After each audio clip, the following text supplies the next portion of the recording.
Hello, and welcome to another exciting episode of the Ultimate Comics Podcast.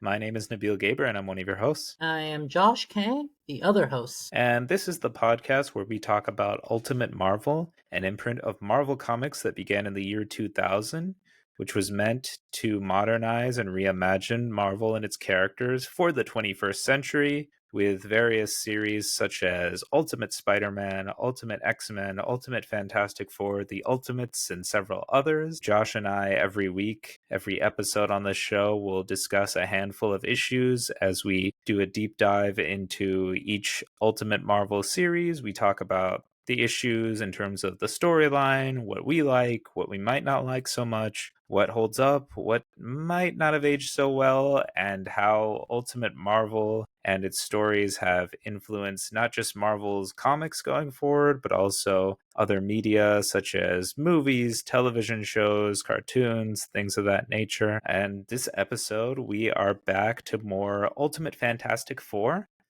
We're discussing Ultimate Fantastic Four's number 30 through 32, as well as Ultimate Fantastic Four Annual number 2.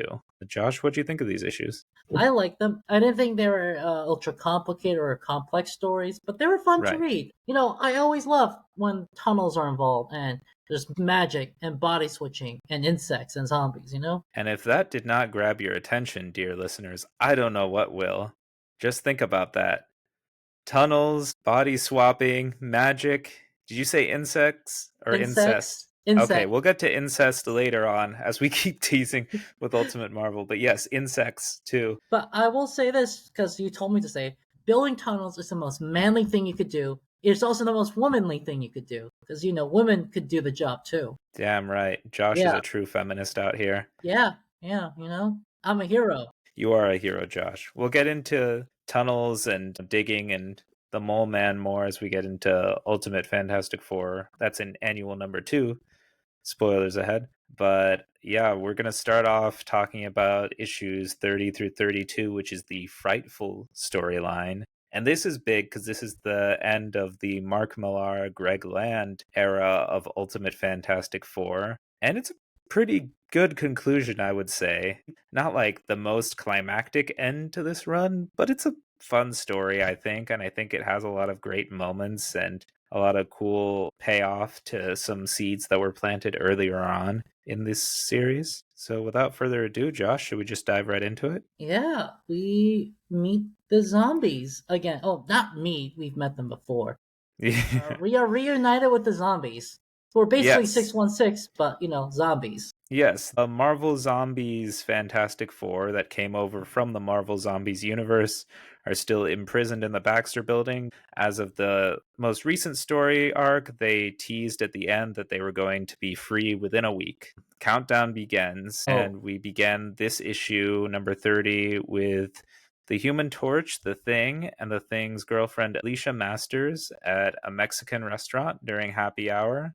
The Thing and Alicia are with Johnny. They're double dating with Johnny, and it seems like a very stereotypical, I'd say, artsy girl with from like Brooklyn. tattoos from Brooklyn. Yeah, my stereotype of a girl from Brooklyn or a girl from Long Beach. If you're from LA, you get that reference. Thank you. Damn. Yeah, Coming out here with some West Coast references. I know. That's right. Represent Josh. Damn right. You're also technically from the West Coast. I always forget that. Yeah, Long, Northwest, but same yeah. thing, really.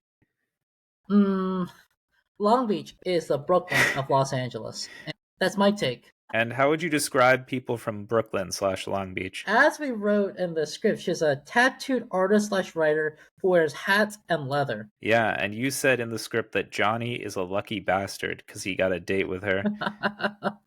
And I'm like, okay, Josh, I can see your type now. Well, You really spelled it out I, for me. I don't know what you mean. So Yeah. also, it seems Alicia and Ben have advanced a bit in the relationship because they have pet names for each other. Which is funny because Ben literally met her at the end of like the last issue but now they're just like two peas in a pod. They're soulmates. They're made for each other. Because it's the thing on Alicia. It's like a classic couple for anyone who knows the Fantastic Four. We also don't know how much time has passed, I believe, right? Or do we? I mean, less than a week. We know that because the zombies still haven't escaped. So Oh, they're definitely very, yeah. the zombies said we're gonna escape in a week. Yeah. It's been like a few days. The zombie plan is actually stupid. Is my take. Like it's like a plan that works and would work in real life, but it's still stupid. Is my take. Well, I agree with you there, but Yeah. we'll dive into that more as we get into the story. Mhm. But yeah, Alicia and Ben have moved very fast. They're already that annoying couple that has pet names for each other and are very comfortable with each other. They're so early on that they're in this immediate honeymoon phase. And honestly, good for them because I love that couple. And this is the problem when I'm in anywhere is I get annoyed by seeing all these happy couples touching each other and calling each other names, and I get annoyed. I'm like, look, some of us are trying to eat, some of us are trying to sleep. You don't have to hug each other in public. Let the rest of us move on with our lives. Let us be single and miserable. You don't have to show off to me that you're happy and in love, especially if you're not in love and you're gonna break up or get divorced in a few weeks. Just saying, let the rest of us be okay. Wow. I You know know. what? I'm sure there are plenty of people who would agree with you, Josh, like Johnny Storm himself, who is very annoyed at Alicia and Ben being called coupley. But unlike you, Josh, Johnny is not into this hipster girl from probably Brooklyn. And Alicia's like, really? Is there anything that appeals to you more than like a girl's bust size or something? And he's Especially like, because what's that's wrong a with that? especially because that lady is a best-selling author, and I'm like, come on, man. Yeah, you could do a lot worse. This is honestly, you probably can't do better. Yeah, but Johnny pays no attention to this. He does not have a thought in his head. And then a speeding car just goes right through the outdoor seating area at the Mexican restaurant, almost hits them, and it keeps going and it doesn't stop and it explodes. On a Stark truck. Yes, a Stark Industries truck. So that's going to cost Tony a bit of change.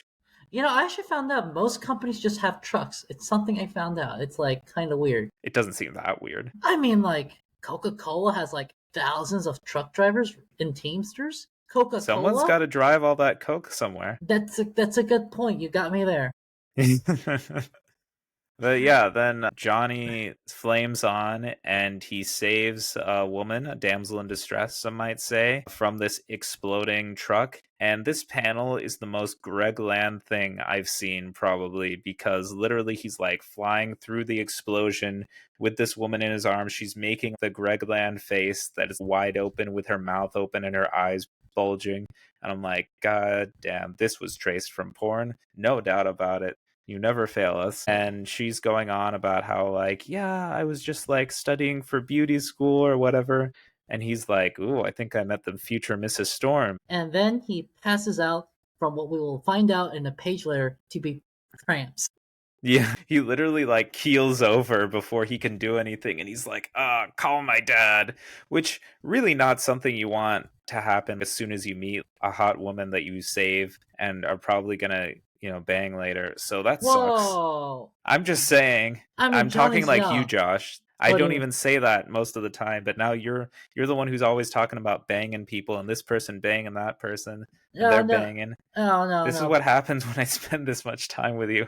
First of all, you've admitted you're a horn dog. I'm not a horn. I never admitted that I'm a horn dog because I'm not. I just want to clarify that. We don't know if Johnny's in it because he's a kid. He doesn't have such intentions. I mean, we know what his intentions are. He was Yeah, we watching probably do. cheerleader porn during the Submariner story arc. I forgot about that. That's disgusting, Johnny. Also, I don't want to be that guy, but he was watching it on a government computer. Yeah. Yeah, The NSA is watching at all times and they can just see him casually watching cheerleader porn. especially because it probably is an NSA computer. Yeah.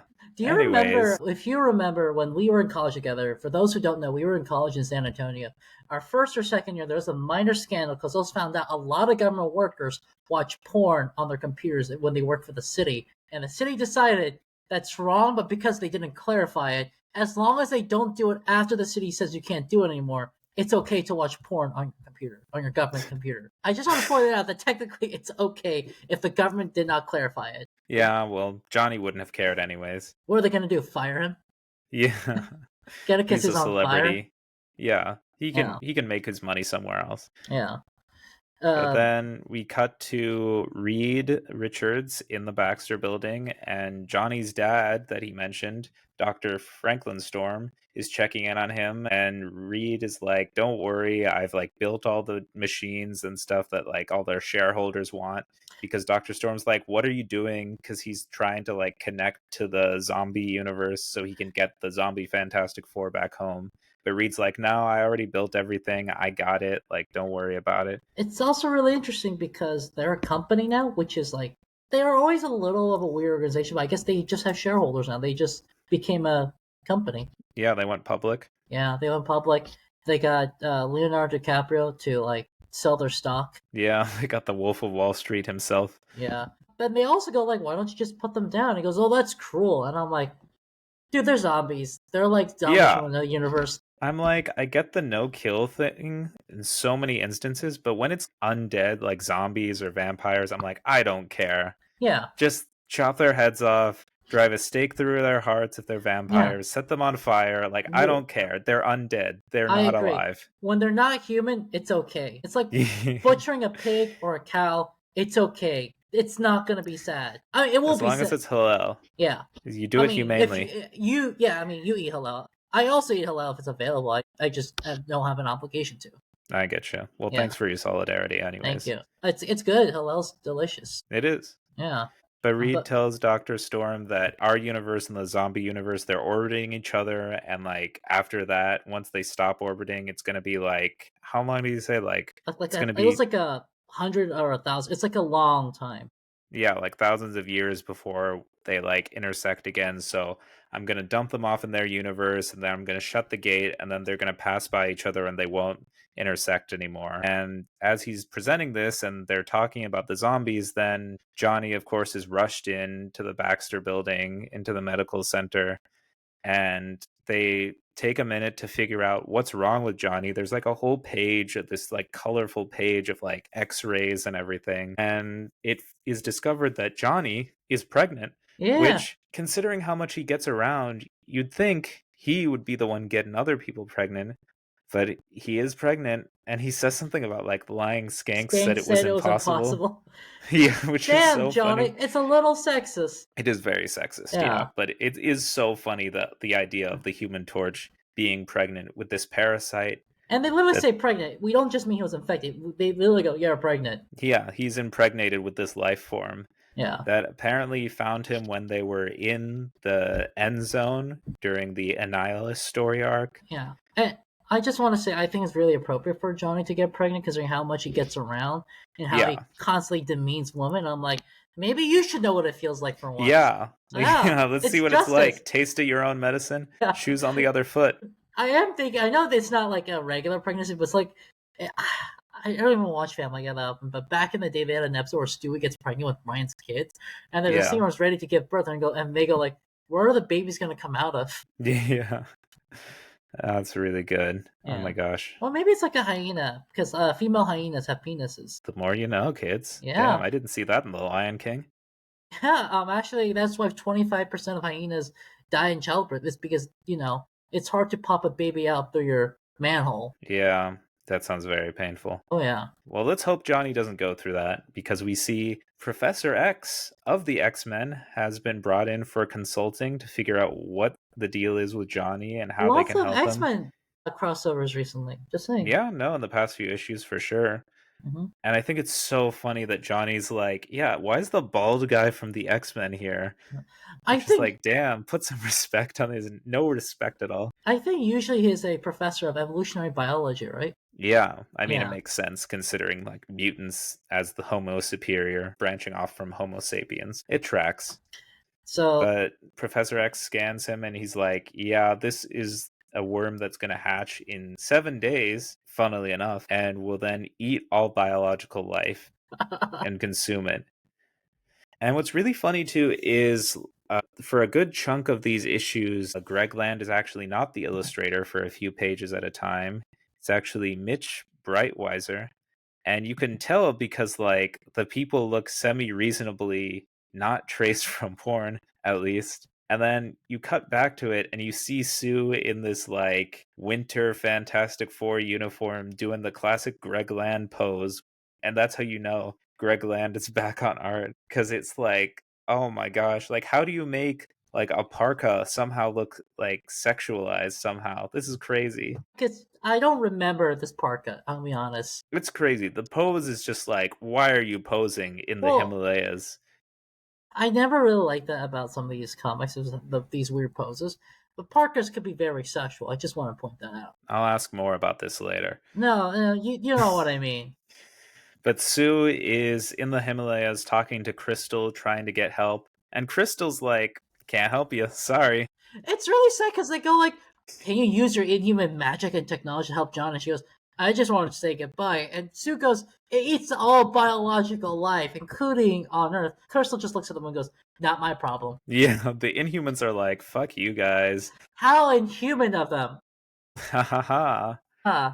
Crystal is literally like, yeah, Black Bolt considered it an insult for you to just breathe our air, so we fled to space. So, sorry. Just me being here and talking to you, I'm gonna get punished for this. So, nah. And thus continues my indifference towards the Inhumans. But yeah, then Reed and Ben go to the zombies to try and get help, and Reed is like begging for help, and he's like, no one else has been able to save. They've like gone through the list of people that have possibly been able to save Johnny, and no one else has. Zombies refuse.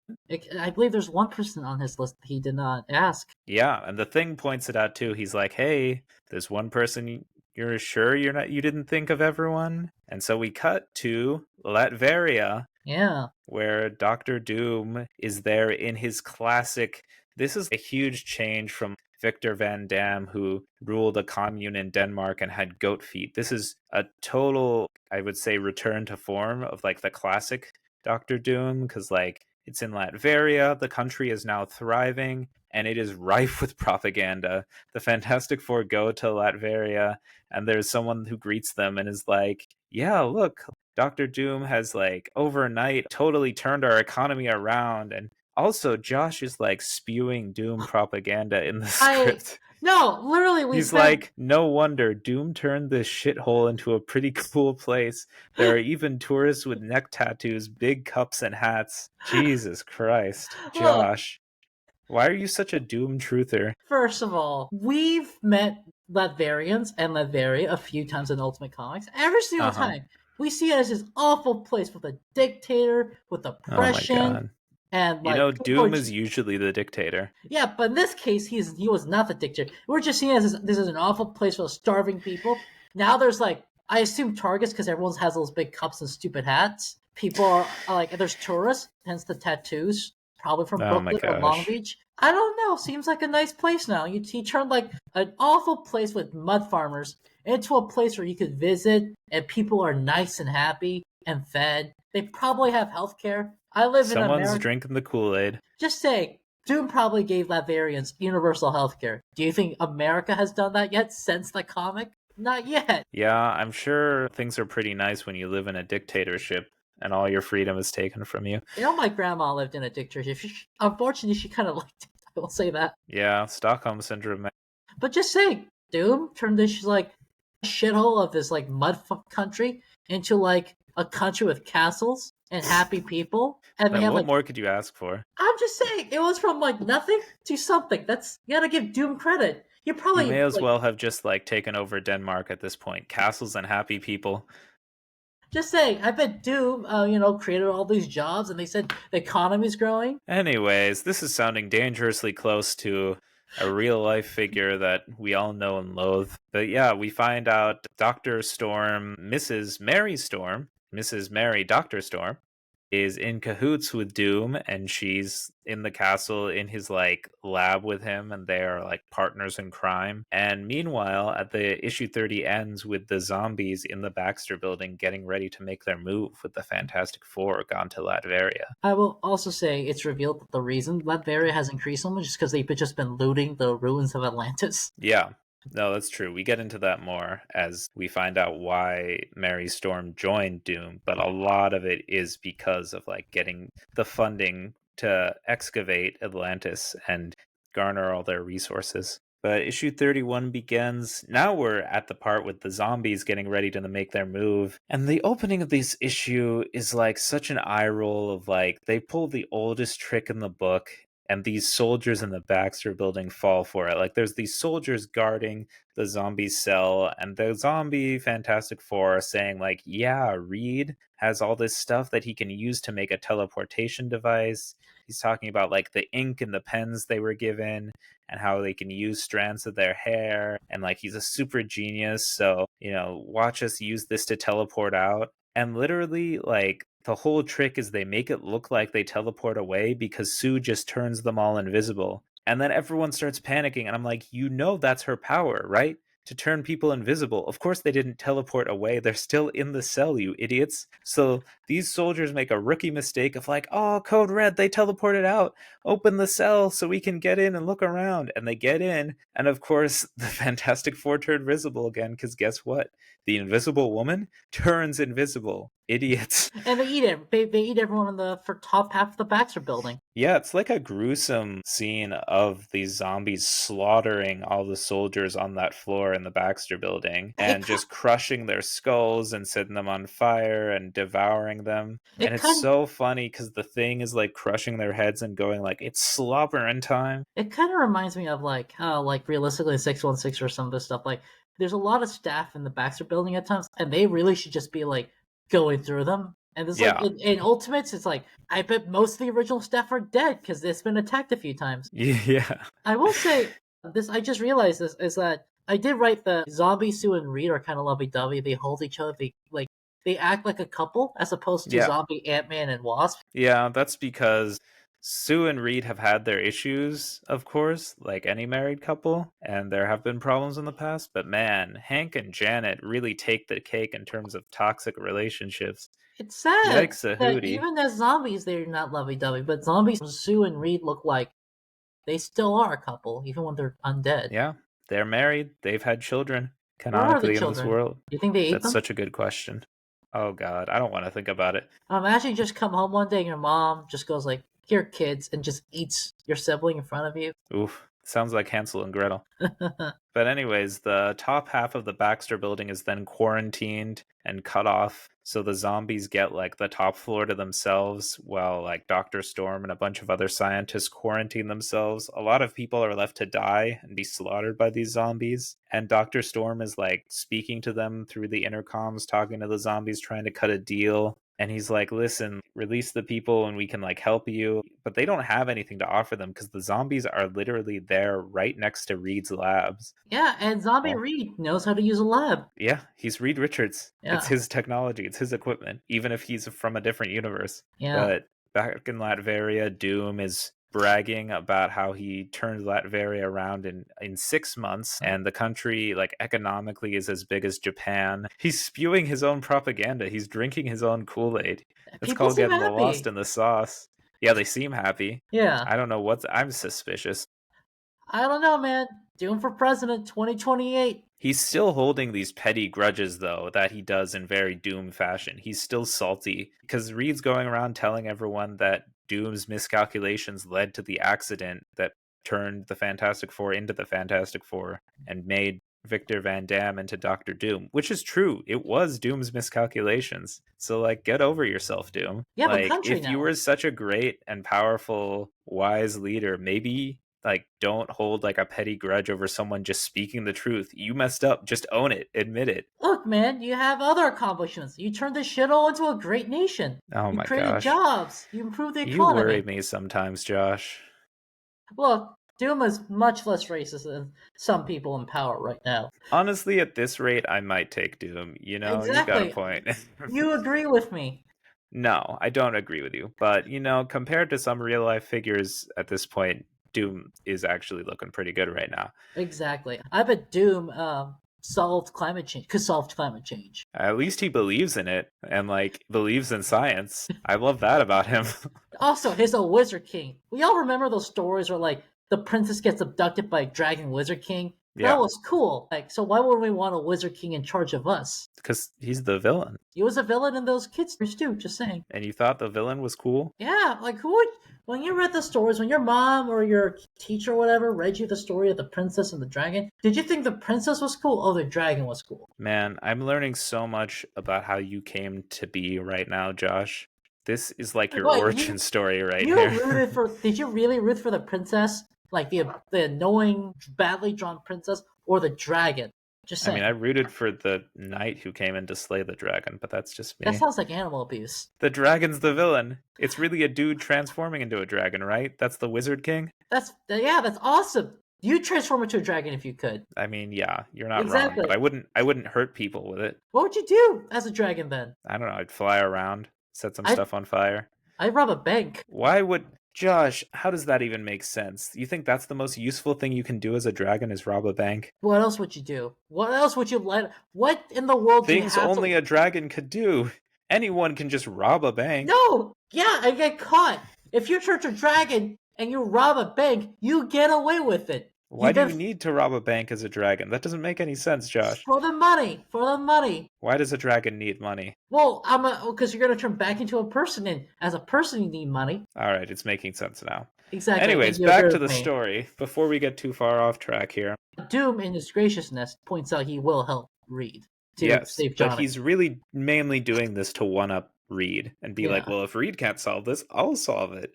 yeah. And then Sue is talking to her mom and being like, yeah, didn't Doom try to kill us multiple times? Why are you working with him? And Mary Storm's like, well, Doom invested in our research and now we have the secrets of Atlantis. So there you go. Yeah, we've been looting it. I think she literally says we've been looting it. Yeah, literally. They've just been looting Atlantis's treasure troves. Uh, But then Doom and Reed are talking one on one, and Doom gives Reed the information he needs, like the name of the demon that infected Johnny, and the story about how the demon was banished to the end zones so long ago, and its main thing is to take possession of the strongest being in the vicinity, which is interesting that it chose Johnny, because I'm like, oh, pretty powerful. Strongest being in the vicinity then. I would have picked Sue, but Johnny's Isn't close enough. Johnny sometimes like it's like sometimes implied he has like incredibly powerful powers in a way Yeah, that the others don't? that's Not that the true. others are weak, but you know what I mean. Yeah, I'm not one for power scaling or anything, but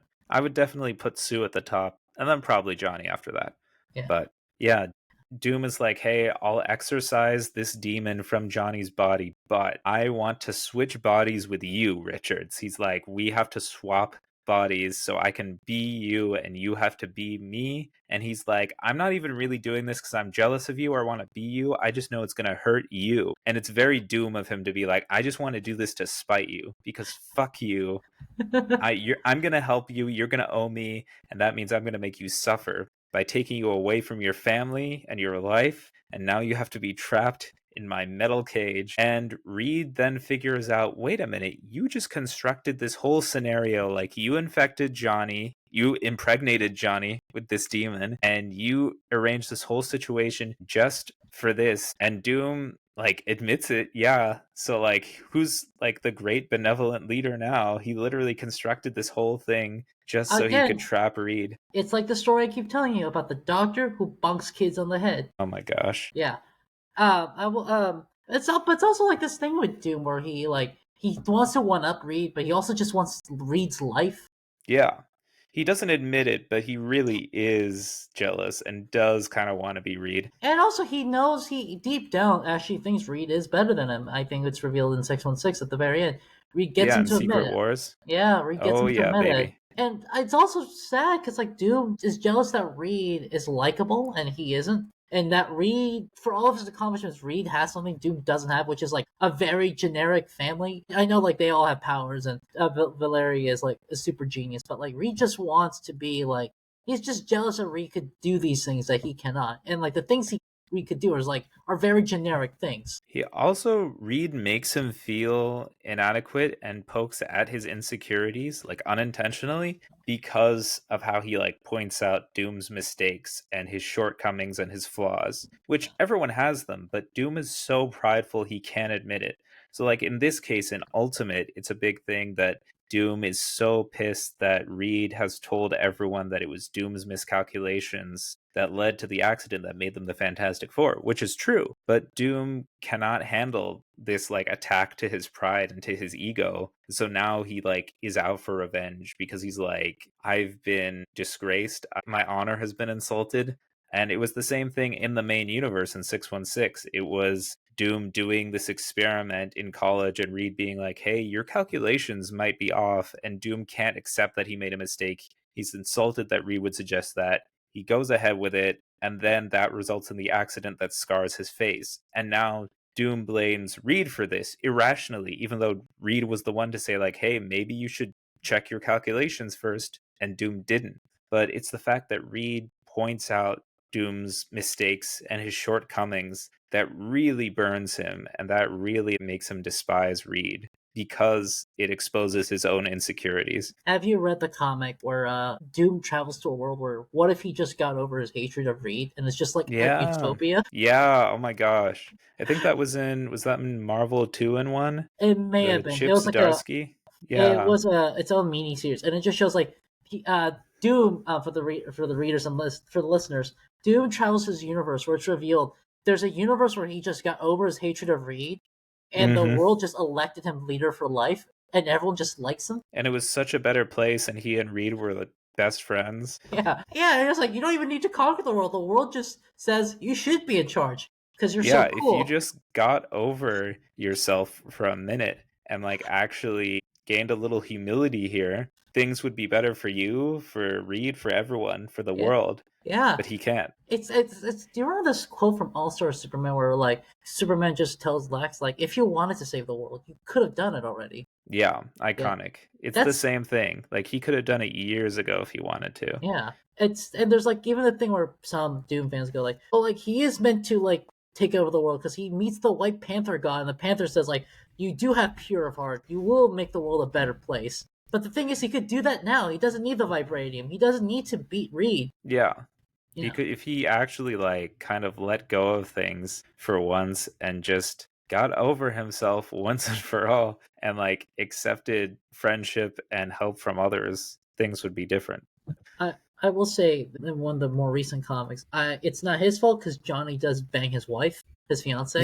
Yeah. But that I one is love that story. that one is on Johnny, not Doom. That was so funny. I love that story. Like, Yeah, it's so funny when Victorious, it was his fiance at the time, at yeah, the altar reveals in front of everyone that she slept with Johnny Storm, and everyone's like shocked, and then Namor is just laughing his ass off. yeah. It was such a funny moment. What a But hilarious, yeah. that one was entirely on Johnny, not Doom. Yeah, that was Johnny's fault. Yeah, He really fucked up there. yeah, Anyways, yeah, issue 31 ends as the Thing and the Invisible Woman then get the emergency signal about the zombies attacking the Baxter building. They decide to get Reed and leave. And as they leave, Doom, or what seems like Doom, is crying. And we can tell the body swap happened. That's Reed because now he's stuck in Doom's body. And the zombies back at the Baxter building reveal to Dr. Storm their evil plan, which is they're bringing the Marvel zombies to the Ultimate Universe, is the plot. She's like, oh, damn, the it also zombies are going to invade. it also shows how animalistic they are in that like they don't just want to eat the world; they want to infect the world. Exactly. Yes. That's the whole idea. We get into that in the final issue of this arc, issue 32, which begins with it cuts back to Doom mocking Reed for switching bodies with him to save someone else. This is before they left Latveria for the Baxter building. And Reed is in Doom's body and he's like, oh, it's so painful and miserable to wear this armor. It's so heavy. Like, how do you do this? Yeah, And it kind of shows how, like, just awful and painful and like full of suffering Doom's like existence is, like but physically. and just how unnecessary it is at the same time. Yeah, I'm like, damn, this whole suit of this big heavy suit of armor and like all this pain that you carry with you on a daily basis, like that Yeah, sucks. it's tough, but also just like it's unnecessary. I was actually gonna say it's actually not that unnecessary in Ultimate because he is like half goat. Yeah, that's true, Yeah, so actually which is this one is crazy. like so actually This this is one's like kind of necessary. yeah, he's going around like half goat like the weird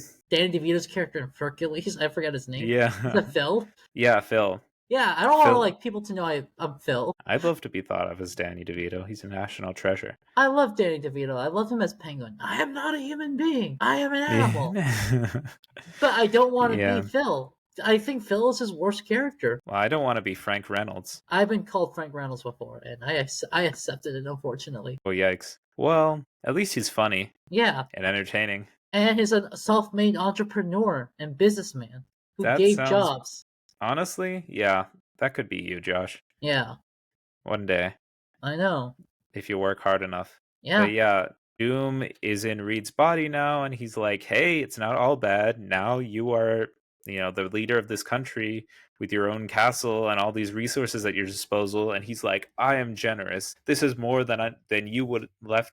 This is more than you left me before. yeah. And I so mean, then there's some he truth in pieces that. out. There is, yeah, but it's like, all right, but you're leaving him like deformed and like in this massive suit of armor and in this unfamiliar country, isolated from his friends and family. Like, you screwed him over. Yeah, But then the rest of the Fantastic Four, they finally make it to the Baxter building, and the Ultimates cameo here. They have a little guest appearance assembled outside. But what seems like Reed and was actually Doom is like, no, like, we need Johnny. We need to solve his infection and exorcise this demon so that the Human Torch can save us from the zombies because he's our solution. And Dr. Storm is like questioning him and is like, really? Like, Captain America, Thor, all these guys, like, that's it. And Doom is being classically arrogant, but in the body of Mr. Fantastic, which is so funny because he goes into the building and he's like, it's Mr. Fantastic, not not Mr. Mr. Mediocre. Mediocre. Yeah.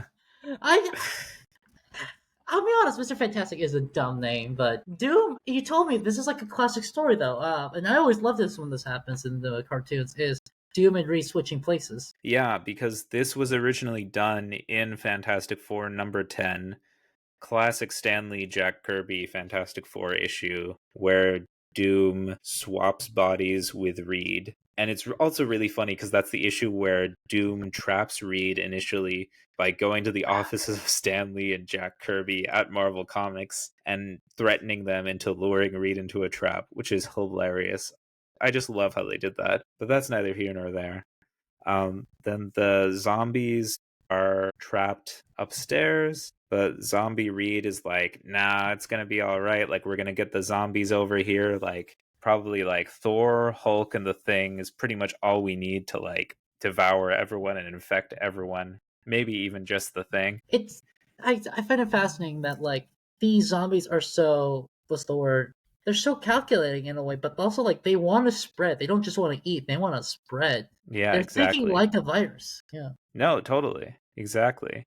yeah. And Nick Fury is also outside with everyone and questioning Dr. Storm, like, hey, is Reed's plan to stop these zombies gonna work? And Dr. Storm's like, he's not famous for making mistakes, it's gonna be fine. And then Fury's like, hey, he is kind of famous for making mistakes, because that's how that one mistake was how they became the Fantastic Four, which is such a funny moment. I'm like, yeah, it only takes one mistake, and next thing you know, you're famous for it. Like, that one mistake can change your life forever, unfortunately. The Doom in Reed's body also does point out before he goes, and we do need Johnny for his fire. And Johnny Yes. points out, like, like the zombie saved my life because the military would have, and they totally were thinking this, or would have just dumped him in the end zone. Yeah, I mean, this situation did save Johnny. Sue's like, don't be crazy. But I'm like, no, he's got a point. Like, Yeah, if they didn't need him to stop the zombies, like, that would have been messed up. Like, the military would have just dumped him in the negative zone. That's crazy. I would have.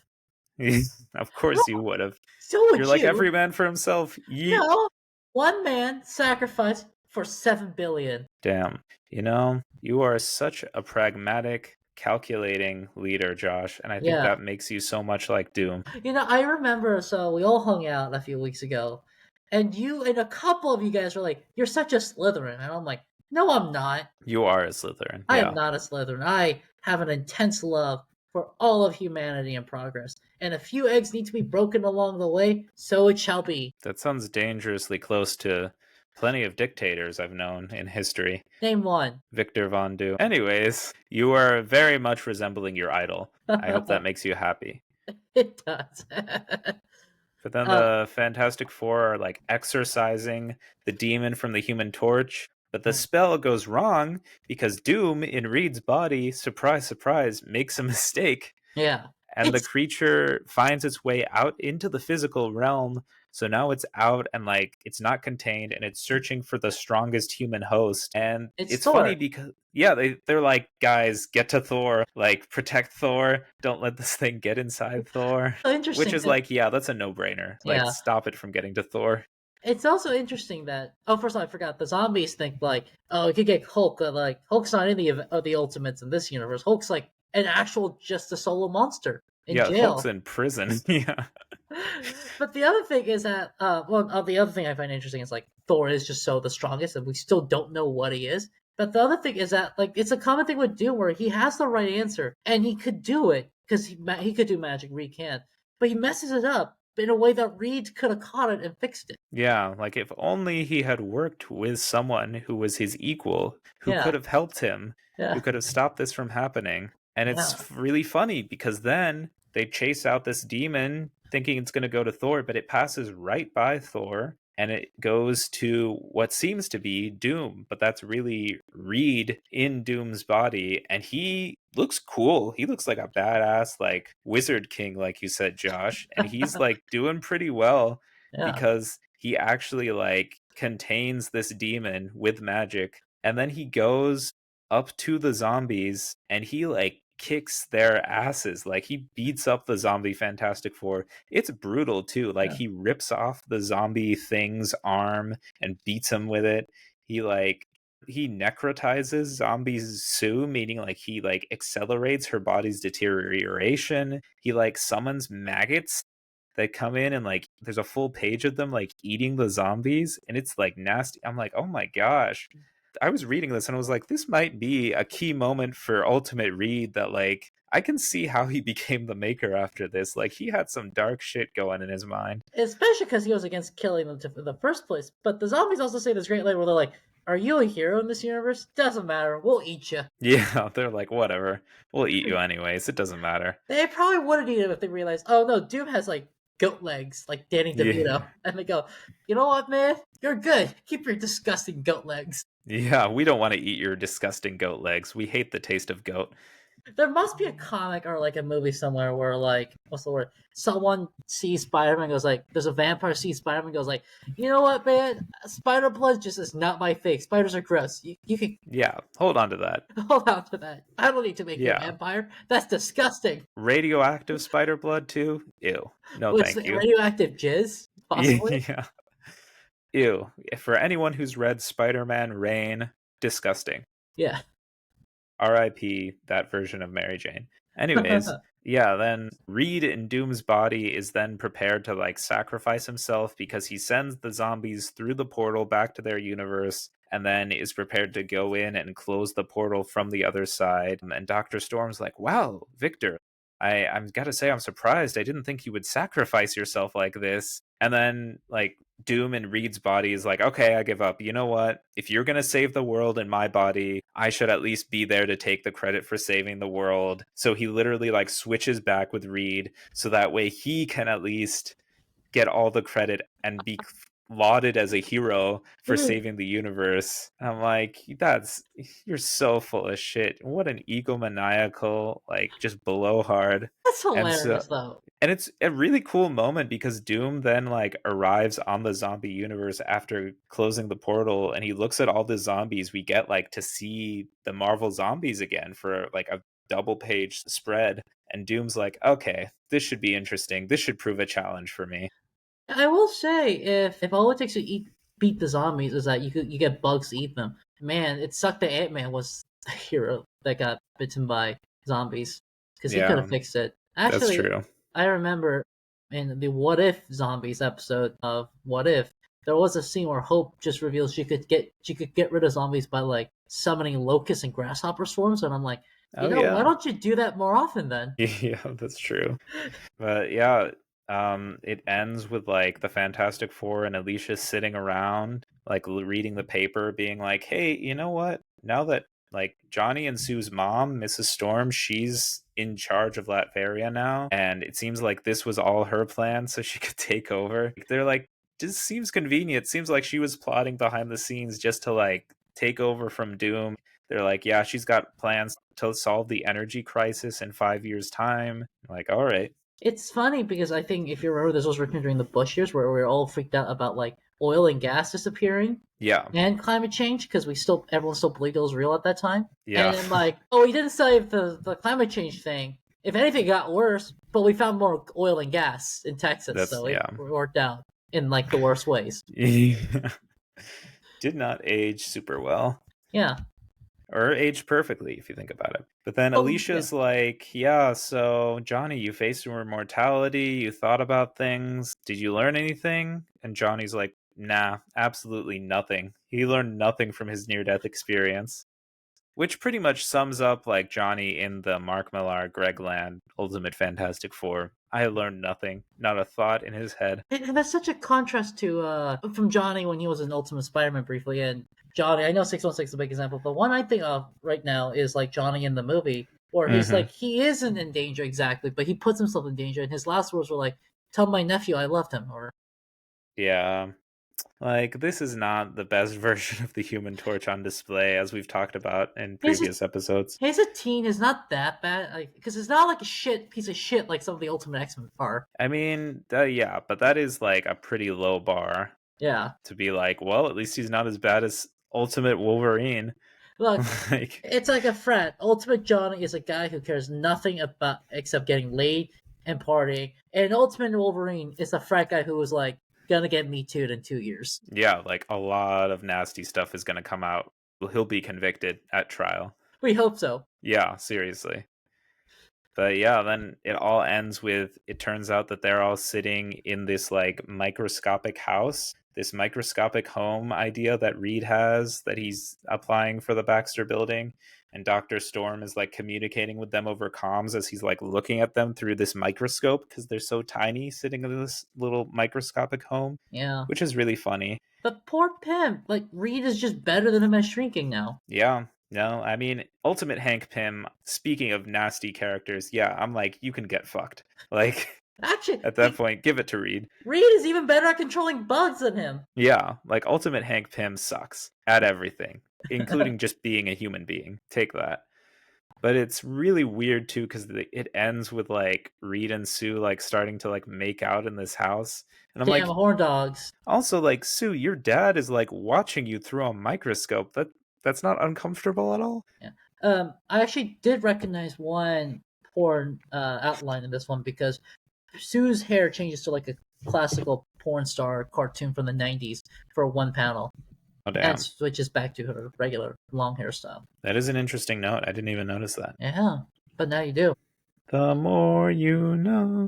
Yeah. And knowing is half the battle. But yes, that concludes the Mark Millar, Greg Land era of Ultimate Fantastic Four, which, just to recap, I will say that was a wild ride. I thoroughly enjoyed it. I thought it was very fun. It was very entertaining. We've compared it to like a Michael Bay movie a lot. And I would say it's pretty accurate. I would give it more credit. There are times when the ideas are smarter than that and like interesting, but at the same time, yeah, a lot of the character stuff I felt like was like yikes, or a lot of moments where I was like, this is very 2000s, but it was fun. You know, you didn't have to think too hard about some of it. It was a good time, and there were some cool. I loved the time travel story. Was definitely my highlight. President Thor, that arc, that was a lot of fun. So That was yeah, the time travel, I forgot about it. It was such a I think that's like one yeah, it's just I think it's the most complicated Ultimate Fantastic Four story arc so far, I think. yeah, I was like, that was well thought out. That was really cool. I thought it was a great story for the thing. I thought like the ideas behind this timeline where everyone had superpowers and Thor was president, that was like a cool concept. And I thought it was very fun, like sci-fi time travel adventure story. So overall, it was a good time. It's also such a close world because we just see so many interactions with the Ultimates and the X-Men. Yeah, that's true. That is very fun. I love that. I love how Yeah, they intersect. So cool yeah, crossovers there. But then we get into Ultimate Fantastic Four Annual Number 2, which is the yeah. start of the Mike Carey run of Ultimate Fantastic Four. And this was illustrated by Stuart Immonen. who worked earlier on Ultimate Fantastic Four with Warren Ellis, and also some sections by Fraser Irving. And this features, as we mentioned earlier, the return of the Mole Man, which is very fun. Yeah. I just love tunnels, you know? Yeah. I don't know, you saw me inside a tunnel. You were in that tunnel with me, if you remember, if you know what I'm talking about. Which tunnel are you talking about? The New York City subway. Oh, well then yes. We did ride the subway together when we were in New Yeah. York for Comic-Con, if that's what you mean. Yeah.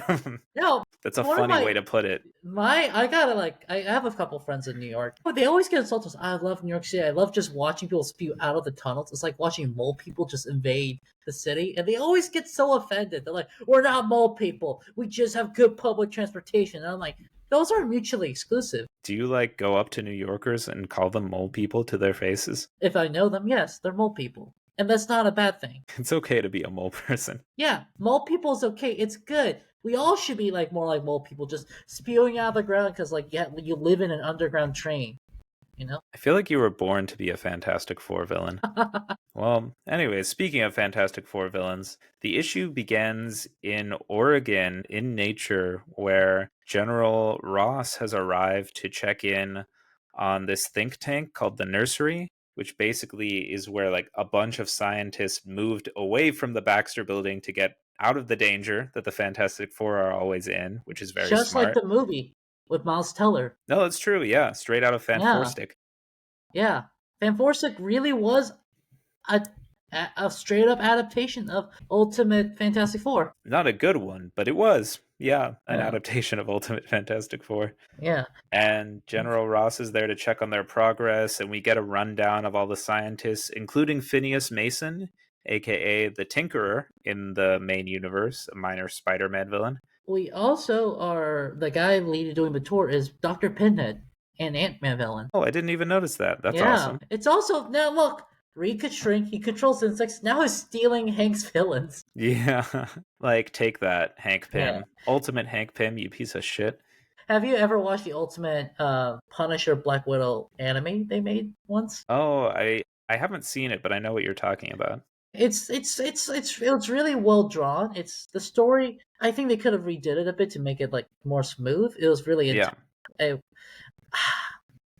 it's not. I'm not sure if I would recommend it to watch for the sake of watching. I thought it was a slog, but they do this thing where the main villain, if you want spoilers, is revealed to be Doctor Pinhead, but they don't call him Pinhead because that's stupid, and they made him sexy to the point that he was Black Widow's ex-boyfriend. Oh my god. Yeah, and he just used pin particles to make himself buffer so he could keep up with her on the field, and instead he just became a supervillain. That's crazy. Yeah. So Thank you for that bit of background. I had no idea. yeah, so like before we say Pinhead's ugly, he's a stupid villain. He did have a he did. It seems he and Black Widow had a mostly stable relationship, apparently. Who you calling Pinhead? Yeah. But yeah, then after we meet all the scientists working on all their intricate little inventions in the nursery, they're all hit with these massive tremors, and they're all like, "What's going on? Like, why is they open like the elevator door and they're like, all of a sudden like there's this like moving mass, like what's happening?" And one of the scientists, Josie, who they call Strange Joe, she's like, "It looks like we're going down."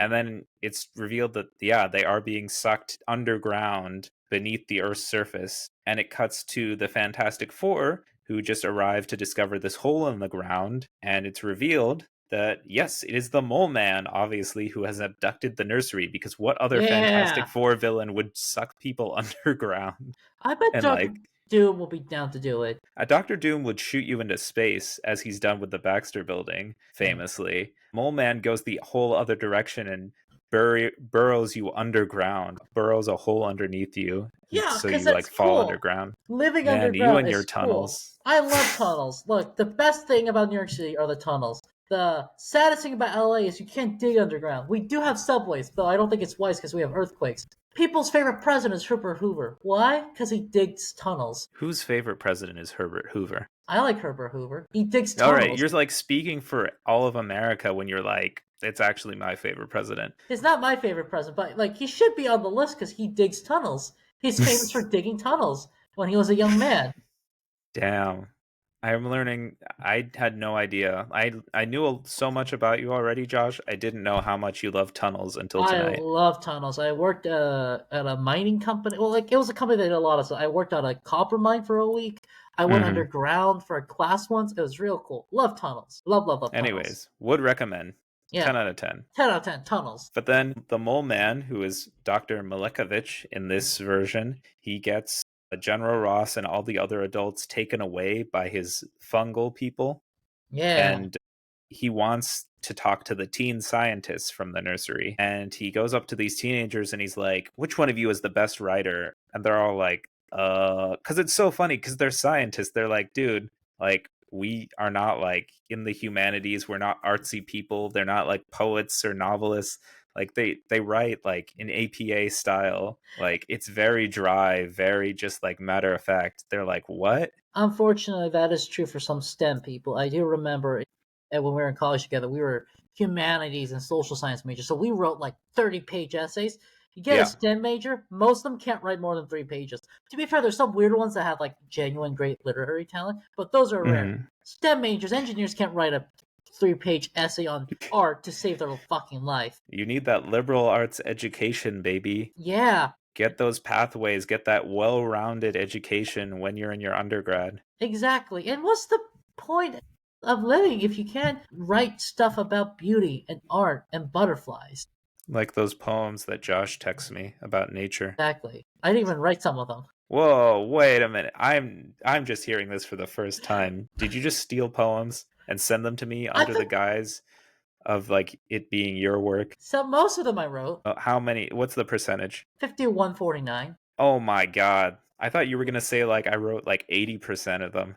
49, Yeah, I wrote most of Josh. them. You're a con artist. Or more like con period artist because I'm a consolidated artist. Okay, okay, we're gonna move on from this. Yes. But yeah, one of the scientists, Sunita, they're like, oh, she's got a blog. She can like basically do any of the writing you need. So he's like, yeah, you'll be my secretary. And she's like, okay. And she's like, it could have been worse, which is so funny. I'm like, yeah, thank God. All you have to do is like take notes and like dictate, listen, and like write down as he dictates his life story to you. Have you ever watched the movie The Death of Stalin? Yes, no, that's a really good movie. Yeah, it's a great movie. I love it. But there's like the scene where like the secret police arrive at this guy's house and he goes like he's like, it's over. He's like he tells his wife, say whatever you need. I don't care if I have to die. Just make sure you live. And the secret police is like, oh, we need you to do a like be a last minute conductor for Stalin's like personal orchestra. Yeah. Could be worse. That's pretty much what it's like here. Yeah, it's like you need to take down the notes, take the minutes from the Yeah. mole man's meetings. I also love how like these mole people are just I know you said they're fungal people, but like the mole people are just walking behind them, like Yeah. obedient, and they're just like following their leader. Yeah, and they speak in like squiggles and stuff, so no wonder he needs an actual human to take down the notes from like his life story. You know, like I would totally be down to live the life of a mole man, just like underground, just set up some Wi-Fi and some underground farms. I'll be totally down living underground, having all these like mole people do my bidding. This might be for you then, as we get Yeah. into the story. But we'll circle back to that. But Mole Man starts dictating his life story, and this is where the art style changes to Fraser Irving, who illustrates the flashbacks and life story segments where he grew up in Yugoslavia, and this kid just did all sorts of disgusting, horrific experiments like killing birds, and then he turned his sister into a lungfish, which pretty much obviously pissed off his dad. It also makes sense because lungfish are fish that go underground. That's true. Yeah. And like, it's so funny because he acts like he was abused and mistreated, but it's like, you turned your sister into a fish. Like, what do you mean? But then what's really funny is that he's like, I could no longer have a place here. So he packed his things, ran away, and turned in his dad to the secret police too. He's like, I anonymously reported my dad to the secret police. I was like, damn, that's cold. And he keeps working for dictators. Yeah, because he moves to Moscow and he's welcomed by the KGB with open arms. And it's like, as soon if you are welcomed with open arms by the KGB, you know something is wrong. You're doing something wrong. Your life is heading down the wrong path. That's where you gotta but he seems fine with this. And he keeps And doing shitty stuff like building them weapons. well, he makes a machine rifle out of caramelized sugar, which is insane. I'm Yeah. like, how the fuck do you do that? Well, I do know, like, back in the day when it was a thing, like, there would be YouTubers that will just, like, make deadly weapons out of stupid stuff, like, and they go, and you just go, like, yeah, you can make a gun out of plastic, it'll kill someone, then explode. But what's the point? Like, what joy do you have out of this? This seems so unnecessary and kind of cruel. Yeah, no, Yeah, that's true. He's clearly I don't know, at least a psychopath, if not a sociopath. Like this kid, like there's something wrong with him. yeah. He But he gets kicked out he, of Russia because he makes zombies that eat people. That eat his yeah, boss. he accidentally like gets everyone in the KGB that he works with killed after making artificial life. Well, like to be fair, I kind of sympathize with them because I think deep down, men have a desire to create life because we cannot create life. It's like why we admire people like Dr. Frankenstein or Tio Maro in the comics. We just have a desire to create life with our own hands, you know? So you're saying we have a desire to like be pregnant and carry a baby to term? No, but no, that one sounds like kind of horrifying. Yeah. I just want to create life, man. I want with my own hands to stitch and bring life together. I want to play God. Jesus, as this episode goes on, you're getting more and more super villainous. Like I'm getting scared just listening to you at this point. Oh my gosh. Kang is literally your last name. Like this is bad. This is not good. Anyways, we'll get back to this, but yeah, the mole man, he makes a fake identity in the flashbacks and he flees to Western Europe beyond the Iron Curtain. So he goes to Paris, he goes to Rome, he goes to London, meets some of the best minds there, and learns so much. And then we cut back to the Fantastic Four in the present day, traveling down to search for the scientists and discovering these like massive earthworms, these ginormous earthworms that have been digging holes through the earth. I was gonna say they kind of look like the giant worms from Dune. Yeah, that's true. Oh man, yeah, I didn't even think of that. They Yeah, do. yeah. And it's funny because Sue is a biologist in this universe, so she is fascinated. She has so many questions, and it's cool to see her like kind of curious and like be like such a scientist in this universe. Because she's cool as like an archaeologist, of course, and like and an anthropologist in the main universe. But Which is it's close cool to enough. yeah, but it's cool to see her like interested in kind of like a different realm of a different field in this universe. But I thought that was a neat detail. But of course, Johnny activates the tripwire, and there's a giant explosion. Luckily, Sue is able to protect them from the blast with her force fields, and they stumble and bounce around for a bit before discovering this ancient temple underground. And meanwhile, Malekovich continues his life story, and he talks about, underground, there's the lost city of Lumeria, which is this ancient civilization from beneath the Earth's surface, and he's talking about how the Nazis, the Russians, NATO, they all failed in their expeditions to the Earth's core for different reasons. They each like had some pitfalls that led to their failures in like trying to find this ancient city. It. I will say like this is like a realish belief. Like maybe not Hitler, but like we had a president, John Quincy Adams, who believed there were mole people underground because a lot of people thought like, oh, there's a hole in deep down inside the earth and there may be people there. So it was a real belief for the longest time. Yeah, so it's pretty Yeah, cool how that's like based, on some kind of historical basis there. yeah. Totally want to see it if it's real and like take it over.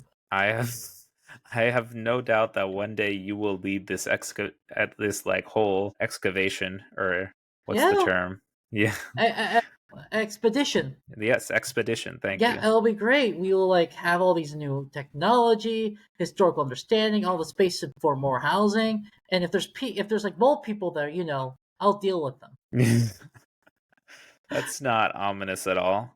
You're like them. the villain from like that movie Atlantis, The Lost Kingdom. Although, but like Atlantean, like in that movie, are like people. If they're not people, it's okay. How do you define people? Like a human being, like a Homo sapien. All right, so you're just definitely gonna kill whatever's down there. No, no. Like, what if they're like intelligent? We could use them for something. Okay, so you can exploit them instead of killing them. That's very noble. Yes. Anyways, so Milekovic talks about how there was this like Italian explorer that went like crazy down there looking for this ancient metropolis, but he helped Milekovic find the municipal zoo for this ancient city, and these giant Lovecraftian creatures arrive and start chasing after Milekovic and this Italian explorer. And there's this really funny panel where he like kicks the explorer towards the monster's mouth and he just says, "I fed it the Italian." And I was like, that's actually really funny. he It's an is old war story, and he's like, "Yeah, I had to feed him the Italian." he is just like a awful like person. Yeah, he's terrible. Yeah. And his evil plan is he wants these scientists from the nursery to breed and repopulate so they can restore Lumeria, which was like an ancient, like it was an advanced scientific society. And he talks about how they had an artificial sun and everything. Like Matrix. Yeah, exactly. So and they're all like, "What? You want us to breed? What the fuck? Like, what is wrong with you?" Like, they all call him crazy. They're like, "No way." Have you been keeping up with news from Silicon Valley? No. They are going that route. Like all these tech bros are creating these weird communes where like they're in charge and they like pick some of their best employees to breed and repopulate these weird communes. So we're going this route, baby. That's scary. Yeah. That is unsettling. See, if I was in charge of Lumiere, it'll be more normal. Oh, okay. What would it be like if you were in charge, There though? will be less horn dogginess. Okay. You're just going to promote your agenda. Exactly, which is sounding more and more sane by like today's standards. Unfortunately. But Don't you yes, admit it? the Mole Man does have to leave because he gets word from his minions that the Fantastic Four have arrived. So he leaves the fungal people in charge of the scientists. But luckily, Josie takes charge of the scientists, and she's like, "Guys, we have all the equipment we need right here, all these advanced pieces of machinery. We're scientists. While he's gone, let's actually like work up a plan to like rescue ourselves." Because she also And goes like, "He's crazy." yeah, so it's really cool to see, like, actually, they seem like useless hostages at first, but it's like, duh, they are a think tank of super geniuses.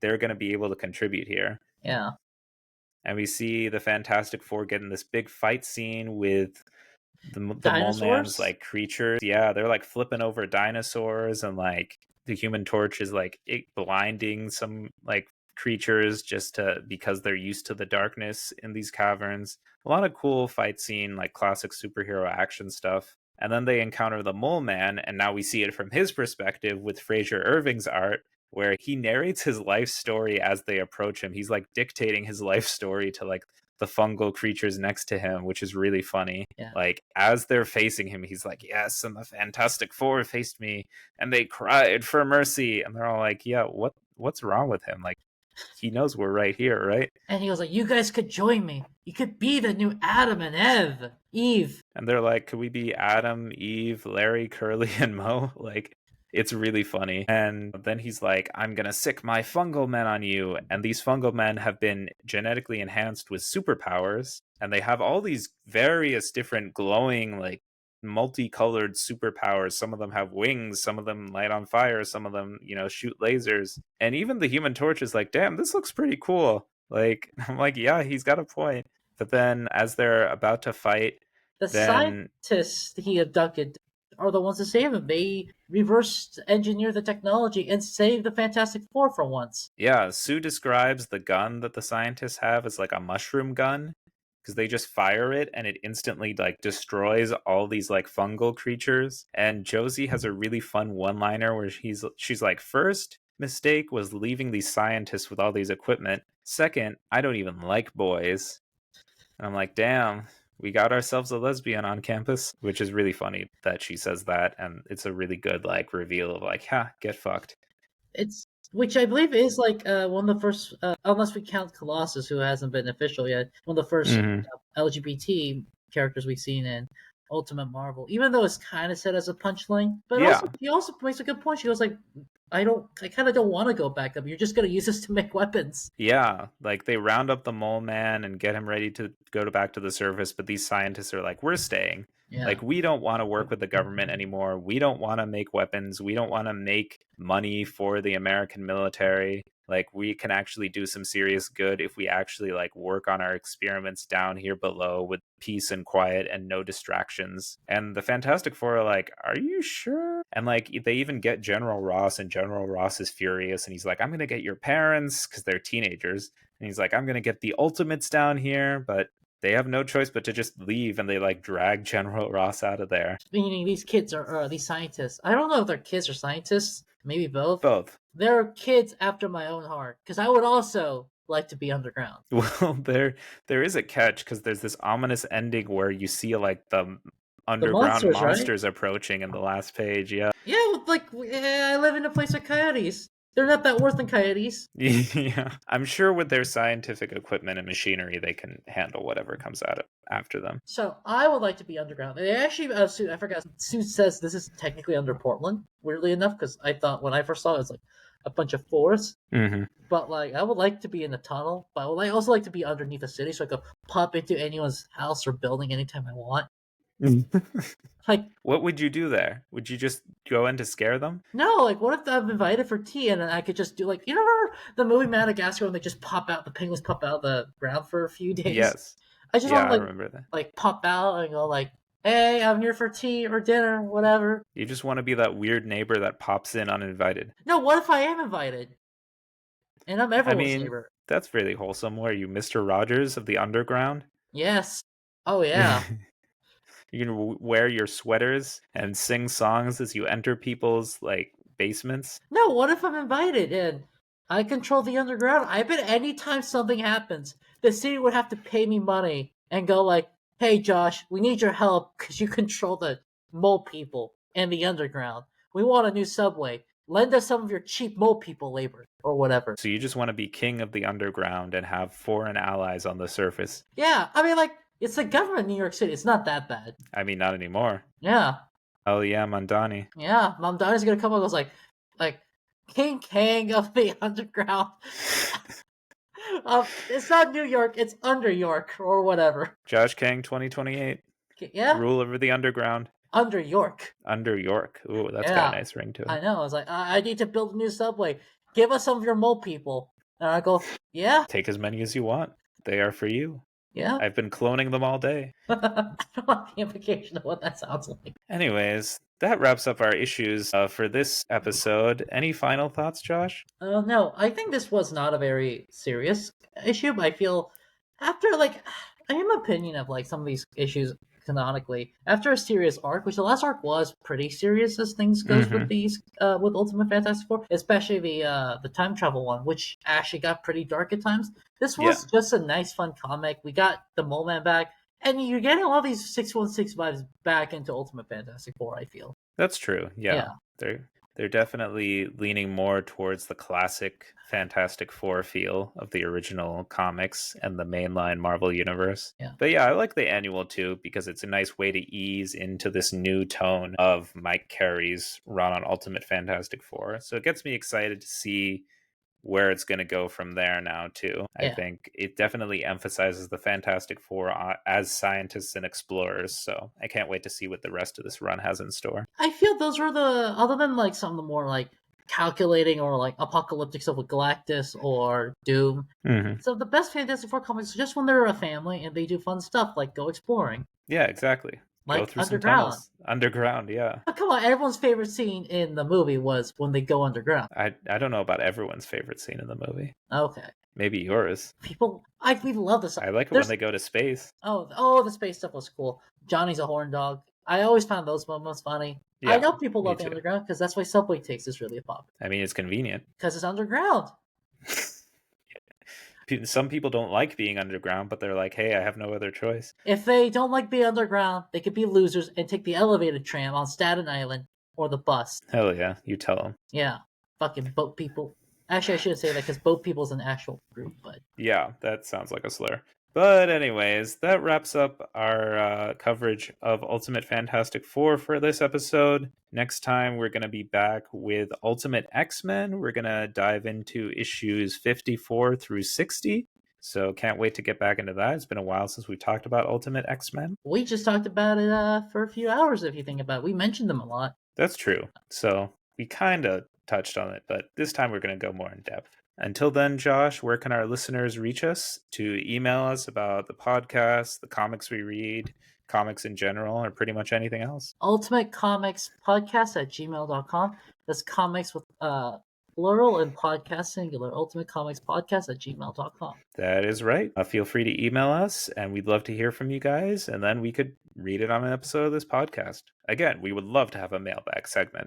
But if not, if that's too old fashioned for you, you can follow us at Ultimate Comics Podcast on Instagram, TikTok, and YouTube. So just to get all those reels, pictures, TikToks, and full episodes with video, that will be on YouTube.